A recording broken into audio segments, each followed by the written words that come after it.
You know, if you ask my mother, she is convinced that the motivation was watching Hannah Montana, and I love Miley, but I don't believe that that is the reason why. I feel like when I thought about acting, the only thing that I really thought about at the time was theater and Broadway. Film and TV honestly didn't sort of come into my view until college. I am Dominique Thorne, and this is On the Rise. I went to a Greek Orthodox middle school in Brooklyn. Shout out to Aphantis Parochial School of Saints Constantine and Helen Greek Orthodox Cathedral. Our second language there was Greek, and I think I realized I had a talent for acting when I had my first Greek speaking role. I played Kypros, which was Crete, the island of Cyprus, for the Orchidee play. But a little rough, but it's all right.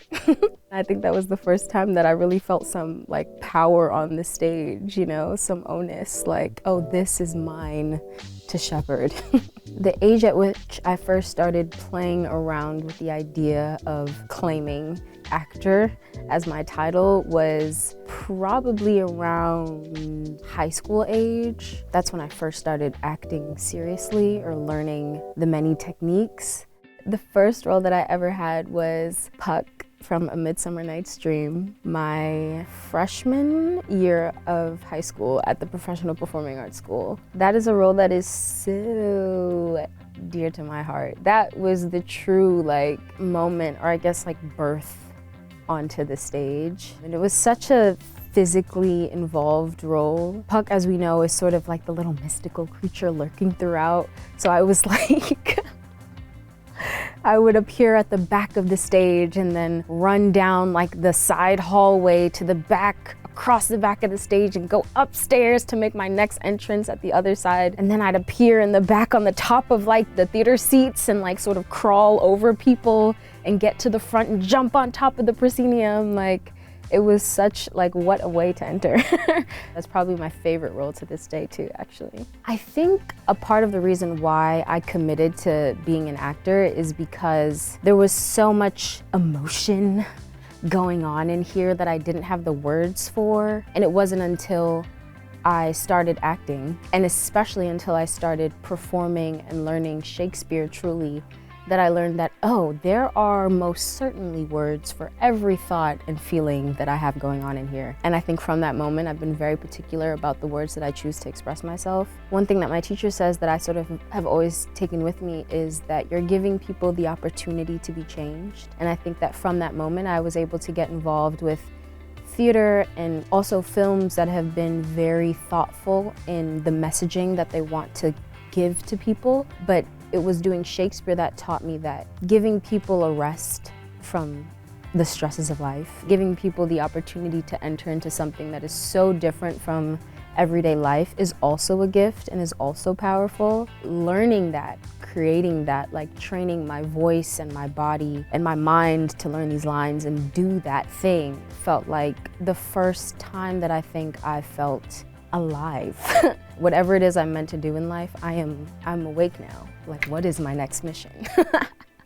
Playing Riri Williams, I think, is the opening of a door in the universe. I think that it's allowing for a whole other like untapped side of Marvel to sort of run through with force. And the fact that she's being introduced in Wakanda, which has been such a homegoing, I think, for a lot of people to see Wakanda represented on screen, but also just folks in general sort of like, oh, that dude kind of looks like me. She kind of looks like me. Like, these superheroes are from places that are familiar to me, or at least that's how I felt learning about Riri, and especially getting to tap into her and play her. So I think that Riri is the first step of many into a new world. Stepping onto the set of Wakanda Forever, probably one of the deepest full circle experiences I've had the pleasure of feeling to date. Seeing that iconic Panther statue,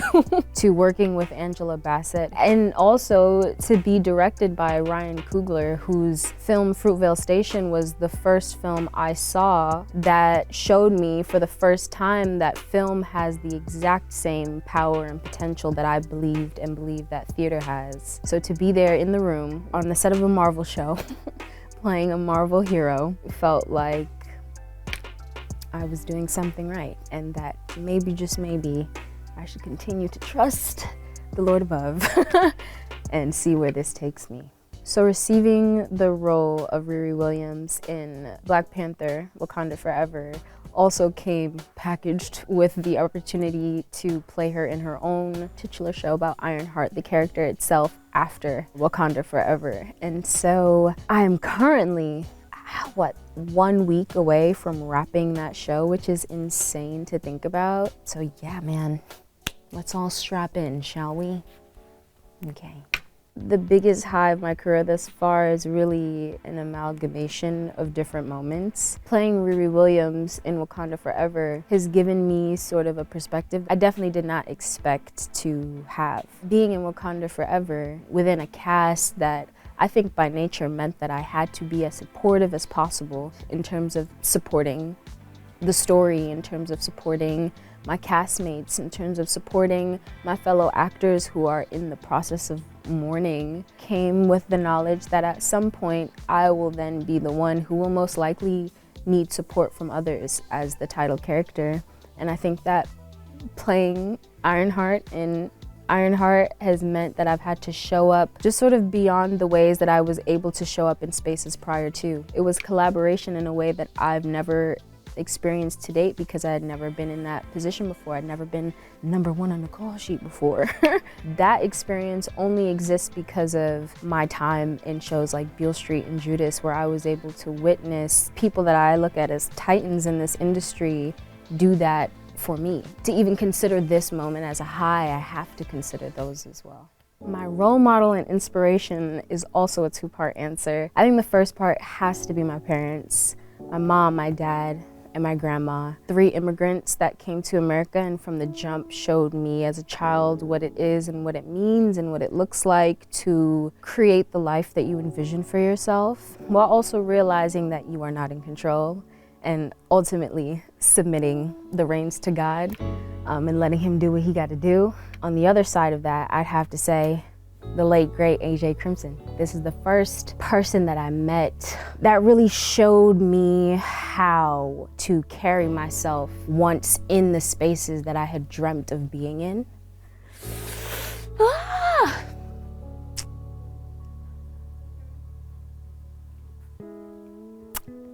It wasn't until meeting and working with him that I had the desire to make somebody else proud. So much of my pursuit of being able to call myself an actor was a solitary journey. I love the hustle and the skill and the mindset and the reverence for God that my parents and my family sort of naturally imbued into me. But figuring out how to navigate this world was something that they couldn't help me with. And the first person to really help me was AJ Crimson. So those are my role models for sure. If I was not an actress, I would probably be doing something related to my degree, which is in human development, specifically in social and personality development. I was super into the human bonding aspect of that field, so I think I would probably have continued to do research in that field. That would probably be where I got comfortable. When I was younger, Tiger Beat magazine would come out and they'd have like all the celebrity crush sections. And as much as I loved me some Tiger Beat, I always wanted to rebel against a celebrity crush. Like, I don't have no celebrity crush. But I did have like a celebrity role model. And it started with watching that same boy that used to play up on Degrassi, Mr. Aubrey Drake Graham. Seeing him on the Degrassi reruns that would show, and then follow that up years later in 2015 when he like dropped this album and was on GQ covers, and I was like, wait, if he's doing this, I could do this. And he kind of became my blueprint for like the way that you carry yourself between spaces and applying the right kind of finesse for where you are in life. I don't know if I'm like fully aware of what exactly the platform is that I have or what that looks like, but I do think that I'm very excited to see what new opportunities come up to continue to do what I guess is sort of my mission about giving people this opportunity to like feel something or to learn something or to be changed in some way. My dream scenario of my life in 5 years. I'd probably be traveling the world, honestly, and continuing to see the world the way that I want to see it, and to take my family along with me and to continue to give them different opportunities to see the world. And prayerfully in 5 years, I will have also played some characters that are starkly different that no one could imagine I would have stepped into after playing Riri Williams or Judy Harmon. I hope that I get to do something super fun and genre blending and gory and action-packed. I hope I get to keep playing with the full gamut of emotions that lies ahead of me.